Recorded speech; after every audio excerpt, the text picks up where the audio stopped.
Happy Easter. యేసుక్రీస్తు నందు ప్రియమైన వారలారా, పునరుద్ధానుడైనటువంటి యేసుక్రీస్తు ప్రభుల వారి యొక్క శ్రేష్టమైన నామంలో మీ అందరికీ శుభములు కలుగునుగాక.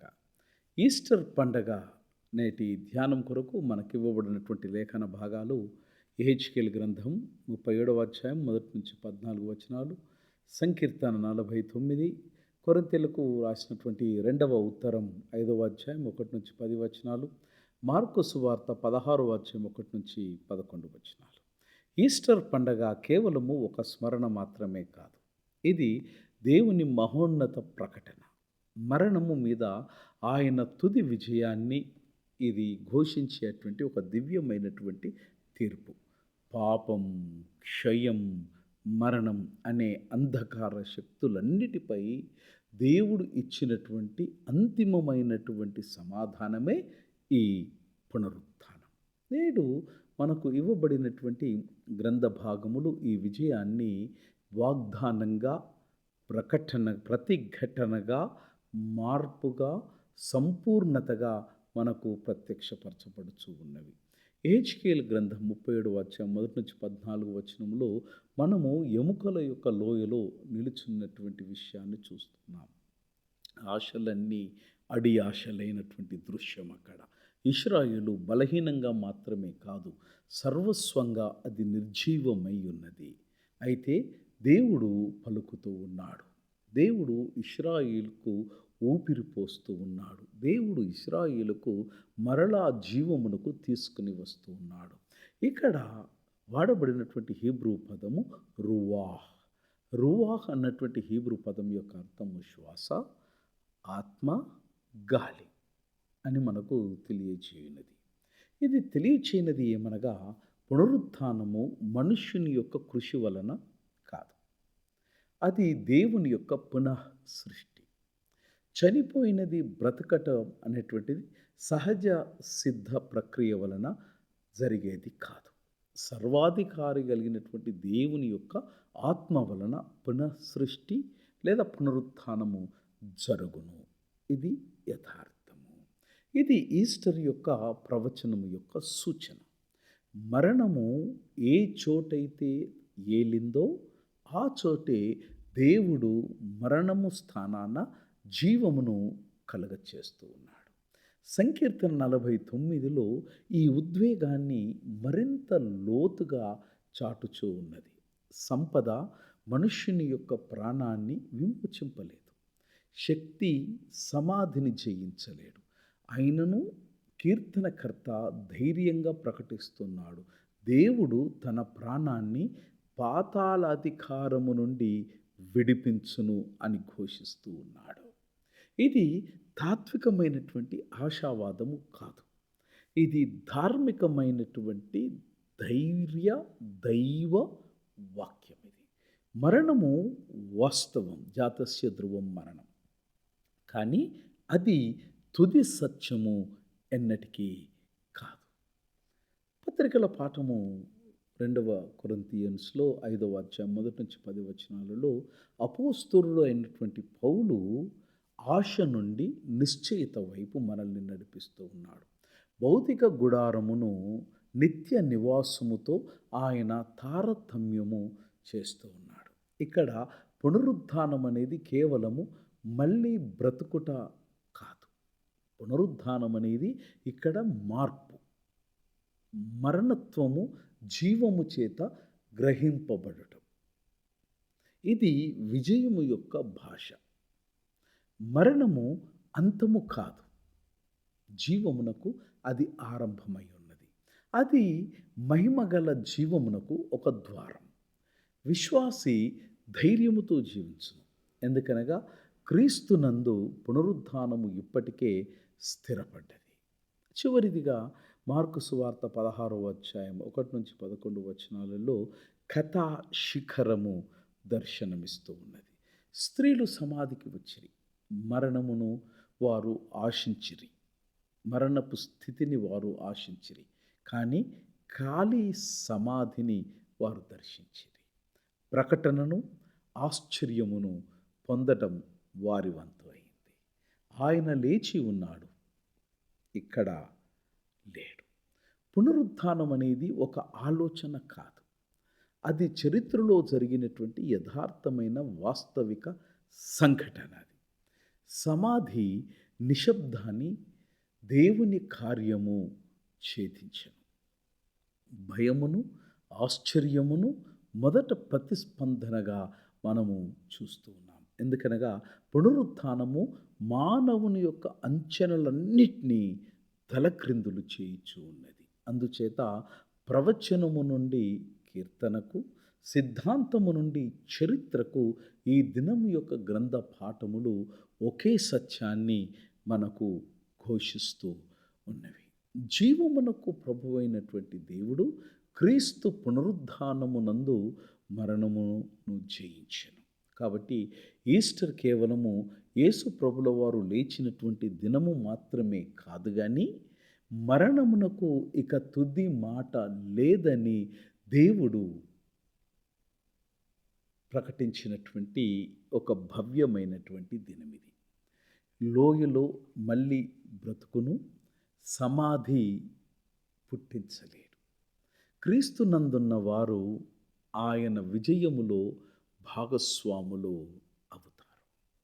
పాత నిబంధన గ్రంథంలో నుంచి యెహెజ్కేలు గ్రంథంలో 37వ అధ్యాయంలో ప్రావాసపు లోయను, ఎముకలైనటువంటి జనాన్ని మనం అక్కడ చూస్తూ ఉన్నాం. మొదటిదిగా చరిత్ర యొక్క పతనాన్ని మనం నేర్చుకుంటాం.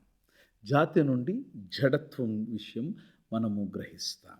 ప్రియమైన వారలారా, ఇది కేవలము యెహెజ్కేలు గారి యొక్క దర్శనము కాదు, ఇది చరిత్ర యొక్క గాయం. ఇది బబులోను చెర సమయములో యూదా జనము పూర్తిగా నశింపబడిరి, వారు విరిగిపోయిరి. యెరూషలేము పూర్తిగా పాడైపోయెను, దేవాలయము విధ్వంసమయ్యను, ఆశలు ఆవిరైపోయెను. వారిని బబులోను దేశమునకు బందీలుగా తీసుకొని పోయిరి. వారికి భూమి లేదు, గుర్తింపు లేదు, ఆరాధనా స్థలము లేదు, భవిష్యత్ అనేది అస్సలే లేదు. ఈ సందర్భంలో ప్రవక్త అయినటువంటి యెహెజ్కేలు ఒక లోయలో నిలవబడి ఉన్నాడు. ఆ లోయను హీబ్రూ భాషలో బిఖా అని అంటారు. బిఖా అంటే అది చాలా లోతైనటువంటి ప్రదేశం, లేదా తక్కువ, లేదా శూన్యమైనటువంటి స్థలము అన్నది దాని యొక్క అర్థం. అక్కడ దర్శనములో ఎముకలను కనుక్కున్నాడు. ఎముకలు అనేటువంటి ఇటు తెలుగు పదమునకు హీబ్రూ భాషలో అడ్జమోట్ అని అన్నారు. అడ్జమోట్ అనగా చెల్లా చెదురుగా పడియున్నవి అన్నది ఈ హీబ్రూ పదం యొక్క భావం. కానీ దేవుని యొక్క వాక్యము ఒక మాటను బలంగా సెలవిస్తున్నది. యెవషోత్ ఓమేద్, చాలా ఎండిపోయినవి అన్నది ఈ హీబ్రూ యెవోషేత్ మేఓద్ అన్న పదం యొక్క అర్థం. ఇవి కేవలము చనిపోయినవి కాదు, జీవితం మరచిపోయినటువంటి స్థితి. ఇది వారి స్థితి. మా ఎముకలు ఎండిపోయినవి, మా ఆశ నశించెను. ఇది కేవలము ఓటమి కాదు, ఇది ఆత్మీయంగా విరిగిపోవుట సూచిస్తూ ఉన్నది. మన జీవితంలో కూడా ఇలాంటి లోయలు అనేకము వస్తాయి. విశ్వాసము ఎండిపోతుంది, ఆశ మసకబారుతుంది, మనకు ఇది ముగింపు అని చాలా సందర్భాలలో మనం చెప్పుకుంటాం. రెండవది దేవుని యొక్క ప్రశ్న, ఇవి బ్రతుకుతావా లేదా బ్రతకగలవా? అలాంటి స్థితిలో దేవుడు ప్రవక్తను ప్రశ్నిస్తాడు. మనుష్య కుమారుడా, ఈ ఎముకలు జీవము లేనివి, నిర్జీవమైనటువంటివి తిరిగి బ్రతకగలవా అన్నది ప్రశ్న. ఇది సాధారణమైన ప్రశ్న కాదు, ఇది మనుష్యుని యొక్క పరిమితిని బయటపెట్టేటువంటి ప్రశ్న. మనుష్య తర్కం ఏమని చెబుతుంది? సింపుల్గా, జీవము లేని చెల్లా చెదరైపోయినటువంటి ఎట్టి ఎముకలు ఎట్టి పరిస్థితుల్లో జీవము పొందడం అనేది నాముమ్కిన్, అసాధ్యం, ఇంపాసిబుల్ అని చెబుతుంది మానవుని యొక్క తర్కం. వైద్యము లేదు వీటికి, శక్తి అంతకన్నా లేదు. మార్గం అనేది ఎక్కడ కనబడుతూనే లేదు. అందుకే ప్రవక్త జవాబు ఇవ్వకుండా మౌనము దాల్చినాడు. అవును అని కానీ, కాదు అని కానీ ప్రవక్త చెప్పలేదు. అతడు వినమ్రతతో పలికినటువంటి మాట ఏందంటే, ప్రభువా, సమస్తము తెలిసిన వాడవు నీవే. ఇది విశ్వాసము మనకు తెలియనిది. దేవుని చేతిలో ఉంచుట. అసాధ్యము అయిన నీ స్థితిని ఆయన చేతికి అప్పగించి మౌనంగా ఆయన పాదాల చెంత నిలబడి వేచి ఉంచటం మనము నేర్చుకోవలసిందే. ఇదే ఆత్మీయమైనటువంటి జ్ఞానం కూడా. మన సమాధానాలు ఏ చోట అయితే ముగుస్తాయో ఆ చోటను దేవుని యొక్క కార్యము ప్రారంభమవుతూ ఉన్నది. మూడవది దివ్యమైన శ్వాసను మనం చూస్తాం. రువాహ్ అనగా ఇది ప్రాణదాతాత్మ.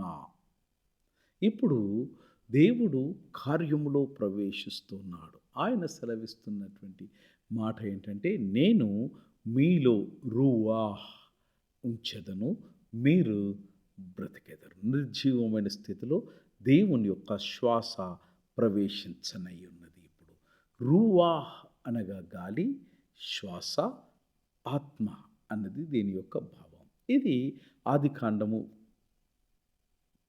తొలి అధ్యాయాలలో మనం చూస్తాం. అక్కడ అగుపించేటువంటి శ్వాస కూడా రూవాహ్ అన్న పదం వాడబడ్డది. దేవుడు మన్నులో జీవశ్వాసను ఊదినప్పుడు మనిషి బ్రతికినట్టు బైబిల్లో మనం చూస్తాం. కాబట్టి ఇది మరమ్మత్తు కాదు. ఇది దేవుని యొక్క పునః సృష్టి. ఎముకలు కలిసెను, నరాలు వచ్చెను, మాంసము పెరిగెను, చర్మము కప్పెను. కానీ ఇంకా జీవము లేదు. ఎందుకంటే శ్వాస లేదు కనుక. అప్పుడు దేవుడు మళ్ళీ పలికెను, రూవాహ్ అని పలికెను.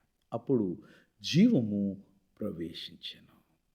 వారు నిలచిరి, ఒక గొప్ప సైన్యముగా వారు మలచబడిరి. దేవుడు మరమ్మత్తు చెయ్యడు మిత్రమా. ఎక్కడైతే విరిగిపోయిందో, ఎక్కడైతే వీగిపోయిందో అక్కడ దేవుడు మరమ్మత్తు చేయడు. అసాధ్యమును పునః సృష్టించును. నీ జీవితములో ఏదైనా కానీ ఆశ, ఆలోచన ఎక్కడైనా చనిపోయినదో, నీ విశ్వాసమా, నీ పిలుప, నీ ఆశల గమనించుకో. దానిని బ్రతికించుటకు నీ శక్తి అవసరము లేదు. దేవుని యొక్క శ్వాస మాత్రమే చాలును. ఎముకలు చెబుతా ఉన్నాయి, మేము ముగిసిపోయినాము. దేవుడు చెబుతున్నాడు, నేను మిమ్మల్ని బ్రతికించెదను, మీరు బ్రతుకుదురు. ప్రశ్న ఇది, నీవు నీ స్థితిని నమ్ముచున్నావా, లేక దేవుని వాక్యాన్ని నమ్ముచు ఉన్నావా? ఎందుకంటే దేవుని శ్వాస వచ్చిన చోట మరణము నిలవదు, జీవము లేవబడను. రెండవది, హెజ్కేలు గ్రంథం పాత నిబంధన పాఠం మనకు నేర్పిస్తున్నటువంటి ఒక గొప్ప జ్ఞానోదయం ఏంటంటే, మానవ పరిమితిలో సంపద విఫలమగును. భద్రత భద్రత, ధనం, అధికారం అన్న విషయాన్ని మనము సంకీర్తనలో మనం చూస్తాం. ప్రియులారా, మానవుని యొక్క హృదయం తమకు కనిపించే దానిపైనే ఆధారపడుటకు అలవాటు పడ్డది. ధనమును భద్రతగా భావించును, స్థాయిని శరణ్యముగా ఎంచుకొనును, అధికారమును తన రక్షణగా నమ్ముకొనును. సంపద సమకూర్చుకొనినవాడు తాను అజేయుడని విర్రవీగును.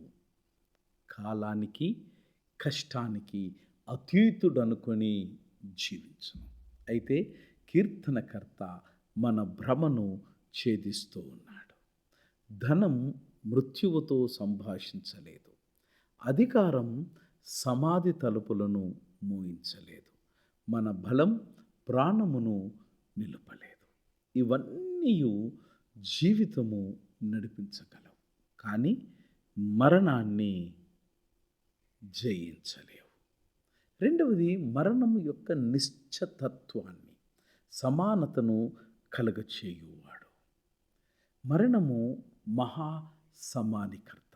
ధనవంతుడైన వాడు, పేదవాడు అయినటువంటి వాడు, పండితుడు, పామరుడు, చివరికి ఒకటే ఒక మార్గం. జ్ఞాని అని, అజ్ఞాని అని ఏ తారతమ్యము లేదు. ఒకటే గమ్యం. ప్రతిష్టలు, పేర్లు, కీర్తి, సంపద సమాధి వద్దకు వచ్చి అవి నిలిచిపోవును. మరణము మనుష్య గర్వమును నేలమట్టం చేయును. నాది అని పట్టుకున్న వారంతా క్షణములో లేనిదిగా మారును. మనము నిర్మించిన సామ్రాజ్యాలు కాలం ముందు నిలవలేవు. మనము కూడబెట్టిన సంపద మన వెంట రాదు. సంకీర్తనకారుడు 49వ సంకీర్తనలో మనకు బోధిస్తూ ఉన్నాడు. మనిషి తన పరిమితిని గ్రహించకపోతే అతని విశ్వాసము మాయమై నిలుస్తుంది. మూడవది విమోచన మలుపు, దేవుడే రక్షకుడు. అయితే ఈ చీకటి మధ్యలో ఒక ప్రకాశమానమైనటువంటి కిరణము వెలుగుతూ ఉన్నది. కీర్తనకర్త ధైర్యంగా ఇలాగు ప్రకటిస్తూ ఉన్నాడు. దేవుడు నా ప్రాణమును పాతాళము నుండి విమోచించును. ఇదే విశ్వాసము యొక్క మలుపు. మనుష్యుడు చేయలేని దాన్ని దేవుడు చెయ్యును. మనము కొనలేని దాన్ని ఆయన కృపగా మనకు ఇస్తాడు. రక్షణ వ్యాపారము కాదు, దేవుని యొక్క అనుగ్రహం. విమోచన ధరతో రాదు, దేవుని కృపచేత అది ప్రసాదించబడను. అందుచేత ప్రియులరా, మన ఆశ ధనములో కాదు, మన స్థిరత్వం అధికారములో కానే కాదు, మన భద్రత మన బలములో కాదు. మన విమోచకుడైనటువంటి దేవునిలోనే మన యొక్క బలము, మన యొక్క ఆశ, మన యొక్క స్థిరత్వము దాగి ఉన్నదని మనము విశ్వసించాలి. మన విమోచకుని దేవునిలోనే మనకు అది దొరుకుతుంది. మరణము మన మీద అధికారం ఉన్నట్లు కనిపించినా దేవుని చేతిలో అది చివరి మాట కాదు. Coming to the epistle reading, Corinthians 2వ పత్రిక 5వ అధ్యాయం 1 నుంచి 10 వచనాలు. అక్కడ మనం నేర్చుకున్న సందేశం వర్తమానం యొక్క స్థితిని మనం చూస్తాం. గూడారమై ఉన్నటువంటి జీవితం గురించి మాట్లాడతాం. ప్రియులారా, అపోస్తలుడైన పౌలు మనుష్య జీవితం యొక్క తాత్కాలిక తత్వాన్ని గుడారము అనేటువంటి రూపకముతో ఆయన వివరిస్తూ ఉన్నాడు. గుడారము శాశ్వత నివాసము కాదు, అది యాత్రికుని యొక్క తాత్కాలికమైనటువంటి ఆవాసము. అదే విధముగా మన శరీరము బలహీనము, క్షీణమవుచూ ఉన్నది. కాలానుగుణంగా ఇట్టి శరీరము విచ్ఛిన్నమవుతూ ఉన్నది. ఇది మానవ అనుభవంలోని ఆంటలాజికల్ అనగా సత్తాత్మక పరిమితి. మనము స్థిరత్వము కోసము తప్పించుచున్నాం, కానీ మన స్థితి అస్థిరతతో నిండి ఉన్నది. ప్లేటో శరీరాన్ని తాత్కాలిక కారాగారంగా ఆయన అభివర్ణిస్తాడు. అయితే బైబిల్ దృష్టిలో శరీరము చెడు కాదు, కానీ పతనము చేత అది బలహీనపడినది అని సెలవిస్తుంది. అందుచేత ఇది నిలకడ కాదు, ఇది ఒక ప్రయాణము. జీవితము గమ్యము కాదు, ఇది గమ్యానికి దారి చూపేటువంటి మార్గం. రెండవది భవిష్యత్ యొక్క వాగ్దానాన్ని మనం చూస్తాం పత్రికల పాఠములో. దీనిని ఈ గ్రీకు భాషలో ఐకియా అని వాడబడ్డది. ఐకియా అన్నటువంటి పదానికి నిత్య నివాసము అని అర్థము ఇవ్వబడ్డది. పౌలు గారు గుడారముకు విరుద్ధమైనటువంటి పదము అయినటువంటి ఇట్టి ఐకియా అనే పదాన్ని నిత్య గృహముగా వాడతారు. నిత్య గృహం అనేటువంటి భావనను పౌలు గారు ప్రవేశపెడుతూ ఉన్నారు. ఇది మానవ నిర్మాణము కాదు. దేవుని చేతులచే స్థిరపరచబడినటువంటి శాశ్వత నివాసం. ఇది కేవలము పరలోక స్థలము కాదు. ఇది దేవునితో నిత్య సహవాసము కలిగినటువంటిది. ఇది బీయింగ్ విత్ గాడ్ అనే పరమ స్థితి ఇది. ఇక్కడ విమోచన పరిపూర్ణమవుతుంది. మనిషి తన సృష్టికర్తతో తిరిగి ఏకమవుతారు. మానవ చరిత్రలో ప్రతి తత్వవేత్త ఒక శాశ్వతమైనటువంటి నివాసం కొరకు వెతికెను. అర్థం, సత్యం, నిలకడ, ఇవి శాశ్వతమైనటువంటి నివాసాలుగా. కానీ క్రైస్తవ ప్రకటన చెబుతున్నది ఏదనగా, ఆ శాశ్వత తత్వం మనము నిర్మించేది కాదు, అది దేవుడు అనుగ్రహించేది అన్నది క్రైస్తవ ధర్మం మనకు బోధిస్తూ ఉన్నది. గుడారము కాలిపోవచ్చు, కానీ గృహము శాశ్వతము. శరీరము క్షీణించవచ్చు, కానీ దేవుని వాగ్దానము ముమ్మాటికి క్షీణించదు. మూడవ విషయాన్ని పత్రికల పాఠంలో మనం గ్రహిస్తాం, పునరుత్థాన సత్యానం. దీనిని గ్రీకు భాషలో అనెస్టియాసిస్ అని అన్నారు. అనెస్టియాసిస్ అన్నటువంటి ఈ పదం అంటే లేచుట లేదా తిరిగి నిలుచుట. ఇది కేవలము ఆత్మ యొక్క అమృత తత్వాన్ని కాదు, ఇది సంపూర్ణ మానవుని యొక్క పునరుద్ధరణను మాట్లాడుతుంది. క్రైస్తవ సిద్ధాంతములో పునరుత్థానం అంటే డ్యూయలిజం, ఆత్మ శరీరం విభజనను తిరస్కరించదు. దేవుడు శరీరాన్ని త్యజించడు, దానిని మహిమపరుస్తాడు. ఇది గ్లోరిఫైడ్ బాడీ, దేహం క్షీణతకు అతీతము, మరణానికి అతీతం. మానవుని యొక్క గొప్ప ప్రశ్న, నేను అంతమవుతానా? క్రీస్తులో సమాధానము పొందుచూ ఉన్నది. నీవు అంతము అవ్వవు, నీవు కేవలము మార్పు పొందుతావు. ఇది అన్నిహిలేషన్ కాదు, ఇది ట్రాన్స్ఫర్మేషన్. మనము అంతరించము, కానీ మార్పు పొందుతాం. మరణము మన అస్తిత్వాన్ని నశింపచేయదు, అది దేవుని చేతిలో రూపాంతరానికి ద్వారమవుతూ ఉన్నది. అందుచేత ప్రియులరా, అపోస్తలిక సాక్ష్యము మనకు బోధించినది ఏమనగా, మన ప్రస్తుత జీవితము తాత్కాలిక గుడారము లాంటిది. మన భవిష్యత్తు దేవుని యొక్క నిత్య గృహము. మన గమ్యము పునరుత్థానం యొక్క మహిమ. కాబట్టి మనము భయములో కాదు, నిశ్చయములో జీవించుదాము. ఎందుకనగా గుడారములో ఉన్నటువంటి మనం గృహమునకు పిలువబడుతూ ఉన్నాం. మరణములో నడిచే మనం జీవమునకు నియమింపబడుచు ఉన్నాం. సువార్తల పాఠంలో మనము చారిత్రాత్మకమైనటువంటి కోణాన్ని, ఖాళీ సమాధిని మనం చూస్తాం. మార్కు సువార్త 16వ అధ్యాయంలో చూస్తాం. అది ఒక సాధారణమైనటువంటి ఉదయం కాదు, అది చరిత్రను సవాలు చేసినటువంటి ఉదయం. అక్కడ స్త్రీలు తీసుకుని వచ్చినటువంటి సుగంధ ద్రవ్యములు, స్పైసెస్ ఆర్ ఇన్సెన్స్, అవి కేవలము భావోద్వేగానికి సంబంధించినవి కాదు. అది ఒక గాఢమైనటువంటి యూదీయ సాంస్కృతిక ఆచారం, ధార్మికమైనటువంటి గౌరవం. అది దీనికి సూచికగా లేదా కలిగినటువంటి చిహ్నంగా మనం చూస్తూ ఉన్నాం. సుగంధ ద్రవ్యముల యొక్క ఆచారం సాంస్కృతిక ధార్మిక ప్రాముఖ్యత కలిగి ఉంది. మొదటిది, ఇటు సుగంధ ద్రవ్యముల యొక్క లేపనం లేదా సమర్పణం అనేది మొట్టమొదటగా మృతదేహానికి ఇచ్చే అటువంటి గౌరవం, పార్థివ దేహానికి, మరి honour for the dead body. యూదులలో ఈ పార్థివ దేహాన్ని గౌరవించడం ఒక పవిత్రమైనటువంటి కర్తవ్యంగా మనం చూస్తాం. సుగంధ ద్రవ్యాలు శరీరాన్ని అభిషేకించడానికి వాడబడేవి. ఇది ఒక విధంగా చివరి ప్రేమాభివ్యక్తి లేదా మానవ గౌరవానికి ముద్రగా మనం చూస్తాం. ఇది మనకు చెబుతున్నటువంటి సత్యం ఏంటంటే, వారు యేసును మరణించిన గురువుగా గౌరవించారు. కానీ జీవించి ఉన్నటువంటి ప్రభువుగా కాదు. రెండవది సుగంధ ద్రవ్యముల యొక్క లేపనము.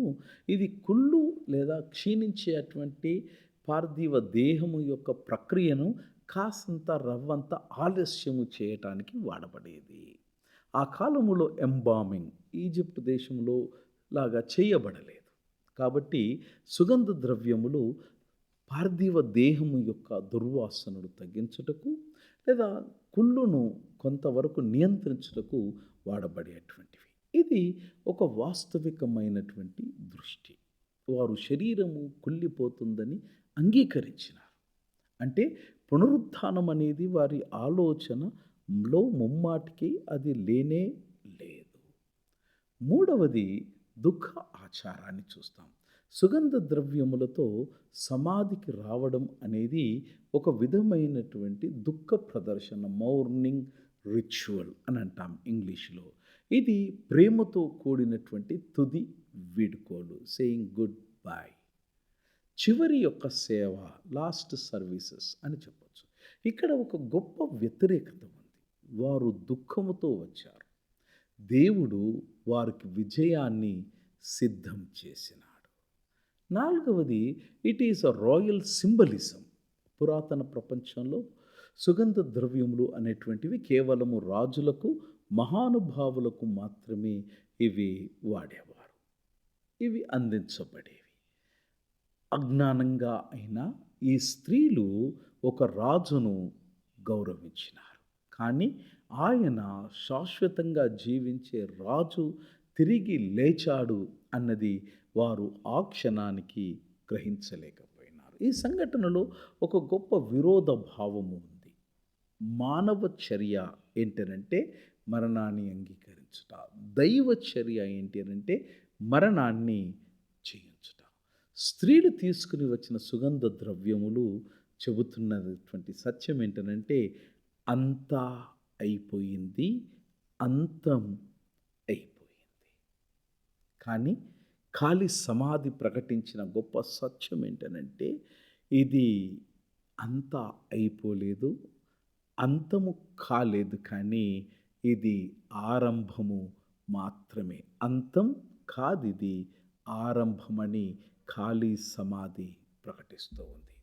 రెండవది సాంస్కృతికమైనటువంటి అడ్డంకులు. వారి సాక్ష్యాలకు విలువ ఉందా?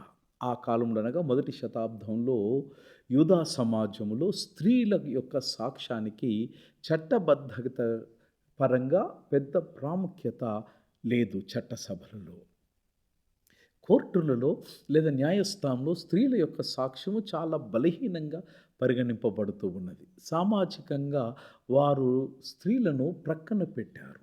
వారి మాటలను సులభంగా తిరస్కరించేటువంటి వారు. కానీ ఇప్పుడు గమనించండి, దేవుడు పునరుద్ధానపు మొదటి సాక్షులుగా ఎవరిని ఎంచుకున్నాడు? గౌరవము లేని, ఘనత లేని, విలువ లేనటువంటి స్త్రీలను ఆయన ఎంచుకున్నాడు. ఇది ఒక అపూర్వ సత్య సూచిక. ఈ కథను మనుషులు గనక తయారు చేసి ఉంటే బహుశా ఇలా రాసేవారు కాదేమో. అంటే ఇది కల్పిత కథ కాదు మిత్రమా, ఇది యథార్థంగా జరిగినటువంటి సత్యం. ఇది మూడవది దివ్యమైనటువంటి విఘాతము. సమాధి యొక్క ఖాళీని మనం చూస్తున్నాం. రాయి తొలగించబడ్డది, సమాధి ఖాళీగా పడి ఉంది. అక్కడ పార్థివ దేహము లేదు, ఆయన లేచి ఉన్నాడు. ఇది కేవలము విశ్వాసం యొక్క ప్రకటన కాదు, సంఘటనపై సమగ్రమైనటువంటి వివరణ. 4, వారు ఎలా నమ్మారు? Conviction process. స్త్రీలు వెంటనే హల్లెలూయా అని గీతాలు ఆలపించలేదు. వారు మొదట భయపడ్డారు. ఎందుకంటే వారి అనుభవం వారి సిద్ధాంతాన్ని పటాపంచలు చేసింది. మరణం చివరి అని, అంతమని వారు అప్పటి వరకు నమ్మినారు. కానీ 3 విషయాలు వారిని కళ్ళతో చూసిన వాటిని, చెవులతో విన్నటువంటి వాటిని నమ్మించినాయి. మొదటిది ఖాళీ సమాధి. ఇది దృశ్య వీక్షణ సాక్ష్యం. కళ్ళతో వారు ఖాళీ సమాధిని చూసినారు. రెండవది దూత యొక్క సందేశం. ఇది వాక్యం యొక్క సాక్ష్యం. మూడవది తరువాతి దర్శనాలు, వ్యక్తిగతమైనటువంటి అనుభవం. అనగా ఖాళీ సమాధి, దూత సందేశం, తరువాతి దర్శనాలు.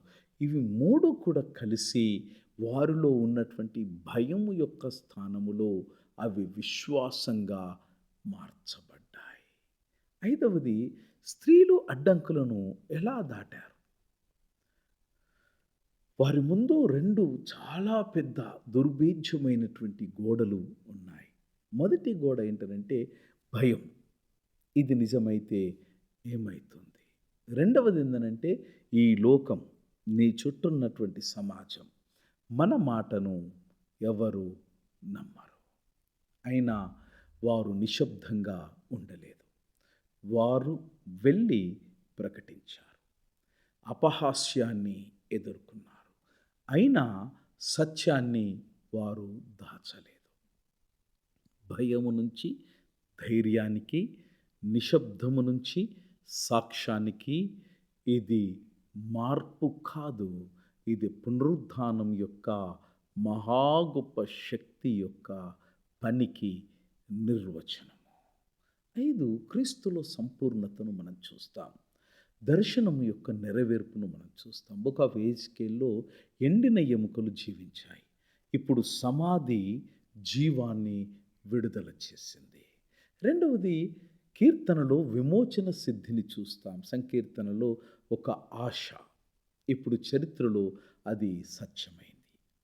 పత్రికల పాఠములో వాస్తవమైనటువంటి మార్పును మనం చూస్తాం.